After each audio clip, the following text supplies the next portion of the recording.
Assalamu alaikum rahmatullah again, hope you're well. If you can't tune in live, you can just see this recording and it's just as fine. So we all know people who are useful, knowledgeable, energetic, motivating and stuff like that, but we don't connect with them. We don't take the effort to spend time with them, get around them, speak to them. We're just like, oh, I will pass him by. He's a good brother, or he's a very knowledgeable sheikh, but when I see him, I'll have a good chat and it'll be fine. But subhanAllah, if you know people who are driven, who are successful, motivated, understanding, get around them. Make that decision, text them. I just to encourage you guys, I handpick and look for the best of the best.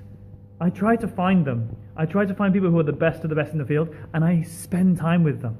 I message them, bro, can we meet up, please? I message them or email them, can we fit it in? Or if they're busy, maybe we can volunteer together, or can I join you on a trip? Maybe I can drive you from A to B.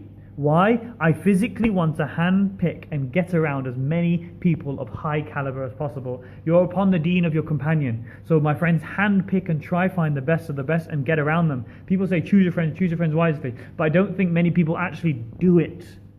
And like, okay, safe. Most people, we choose our friends by proximity. Meaning, we just pick the friends who we chilled with, or live in our area, or happen to be in the same class. And that's fine. There's nothing wrong with that. But it's that kind of cognitive engagement to kind of psychologically get involved and think, you know what, I want to choose and get my company as best as I can. You know, that's why most people, they lower their standards. They get around people who are worse than them. Why? Because it makes them feel good.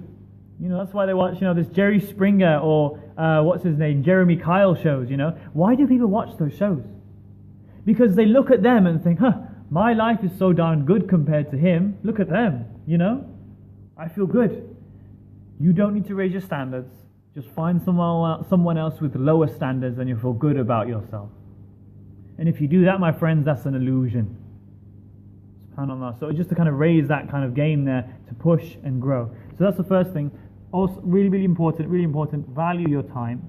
If you want to manage it, value it. If you value something, you don't waste it. So just realize how much time you have and just live for the moment and do as much as you can now. B, change your environment, raise the standards.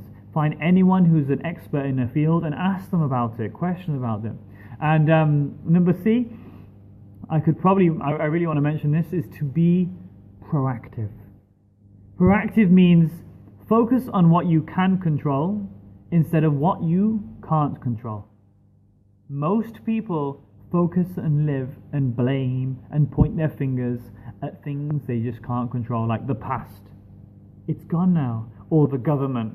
Or, for example, if you had a product, like an item you're selling, and it doesn't sell very well, you say, oh, people don't like this product. Clients are rubbish these days. I can't believe the civilization knows what it wants. That's so stupid. No, you have to take responsibility and you improve your product. Don't blame circumstance. You raise the game. Yes, some things might not be your fault, but if you always blame your teachers when you're in university, oh, my teachers weren't good, the government, that everyone's corrupt, that's a problem. Because someone who's proactive is responsible.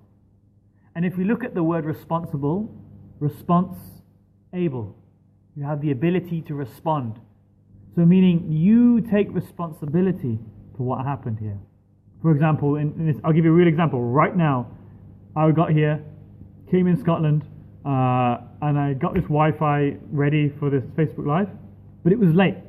It took a long time. You got lots of errors. I could blame and say, oh, Scotland, Wi-Fi, computers, oh, I can't be bothered, I don't like this. What a rubbish day I've had today. Allah's testing me. And He is, maybe. But really, if I ask myself very clearly, could I have done something about it? Yes. I could have, half an hour before, did a test run. Maybe the day before, I could have turned up to uni and maybe just tried it all out and triple check everything's working. See? So, I could blame circumstance, but I'm actually going to take responsibility. And I think as Muslims, we need to do that. We could stop blaming the ummah, everyone's in a state. We need to be the change that we want to see in the world. If you want to change your outside world, it starts by changing the inner. We all know from the hadith that Allah does not change the condition of a person until they change what's in themselves.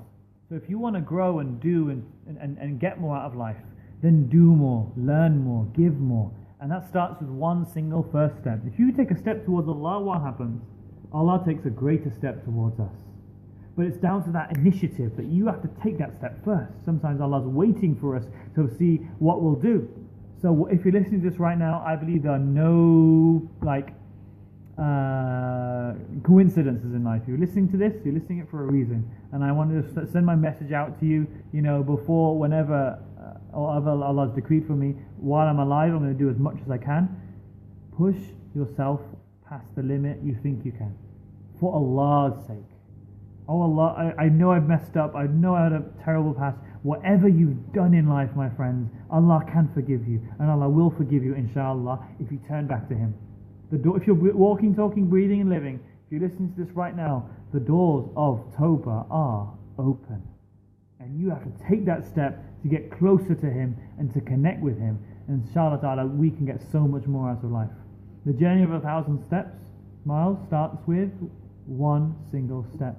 So I implore you all, my brothers, to take as much initiative as you can, to push yourself past the boundaries. Because I know you know in your heart you can do more. You know you can give more. Have you ever seen someone else do a project or a talk and you thought to yourself, I could do a better job than that. You know what, I could. And you know you could. You have so much potential. You're brimming with it. But it's just about unlocking it and taking that step to push yourself out of that comfort zone. Growth lies outside the comfort zone, but most people chill within it. Yeah? So value your time. Take as much as you can, inshallah, to raise your stakes of your company, really upgrade and get around the best of the best. And then be proactive. Learn, grow, expand. Focus on what you can control instead of what you can't. Focus on what's going right in your life instead of what's wrong. And focus what the future holds instead of just thinking, if only, if only. And we know from the hadith, subhanAllah, if only is from shaitan. Shaitan wants us to feel belittled, negative, sad, upset. But subhanAllah, that's what the shaitan wants, because a sad believer don't do as much as a good believer or a happy believer. You know what I'm saying? So this is very, very important, just to keep that in mind, inshallah. And those are my 3 takeaways I wanted to share with you today. Is just to prepare, value your time, change your environment. If you want to change your environment. And as their caliber, they upgrade, you will upgrade with them. Does that make sense? And C, be proactive. In every scenario, think to yourself, what caused the problem? How can I prevent it in the future? And then learn from it. So acknowledge it, fix it, learn from it. Never repeat it again. Any problem. Because success and failure, they aren't overnight events. They don't just show up. You don't just wake up and be successful, right? It's all the little stuff. Failure can be failure to make the call, failure to check the books, double check, failure to follow through, failure to make a proper plan, failure to make a plan B. All those little things add up, and a big thing happens, and you blame the big thing. Like, oh, it's such a failure, my life is so rubbish, oh, what? Well, everything has a cause, everything has a root. If me and you, every time we go something wrong, we think, what actually caused this? I didn't bring extra cash with me. Oh, I didn't put in the petrol. Oh, I didn't do my reading. Yeah, I didn't do the extra learning or make a plan B. Learn from it. Now, safe, next time, make a plan B. Once upon a time, I was stuck and I was really running late, and I woke up extremely late and I was so annoyed. I had a video job. It was filming all day, and I woke up after the time I was supposed to arrive. So I was supposed to be there for 9, and I woke up 9:30, and I was stressed, and that my alarm didn't go off, and I was so annoyed. I was like, I hate my life, I hate my day, this is rubbish, the client's going to be angry, oh my gosh, horrible. What caused the problem? My alarm clock wasn't good. So now what I do, I bought a second alarm clock. Now every time I go to sleep, I now have 2 alarm clocks, so I make sure I wake up. So after that scenario, I could say, oh, what a terrible scenario, what a horrible day, Allah testing me. But if I don't change, if I just go to bed and set my alarm, I collect my faulty weird alarm clock, I set that again, what's going to happen? You're going to go through the same problems. Those who don't learn from their mistakes are doomed to repeat them. That's the problem with a lot of Muslims. I've got to just say it, that we go through something and we're neglectful and we go through something wrong, then we just do it again. And we get caught in the same thing. We leave things last minute again and again, or we fail to double check again and again, or we don't make a plan B. You get the picture. So what I'm saying is every bad experience can teach you something. Everything is positive if you learn from it. And instead, just don't be so upset by it, but rather just to learn from it and grow. So that's what I want to share with you today, inshallah. It's just, to improve as Muslims, we need to constantly think about what went wrong, how can I improve? And obviously, the more you get, the more you give, the more you get. So, inshallah, if we want to become successful Muslims, we need to give as much as we can. And as your salah is fixed, your life will be fixed. I don't care what you say. If you're going through problems right now, salah is the solution to your problems. Because we're praying to the Creator, and He is the one who can fix anything and everything. Sometimes maybe He might put a trouble in your way so that you go closer to Him, that you move closer and go more connected to Him and learn more about Islam. So turn, inshallah, every negative into a positive. If you can just learn from what you can, what you go through in life and your experiences, inshallah. Barakallahu feek.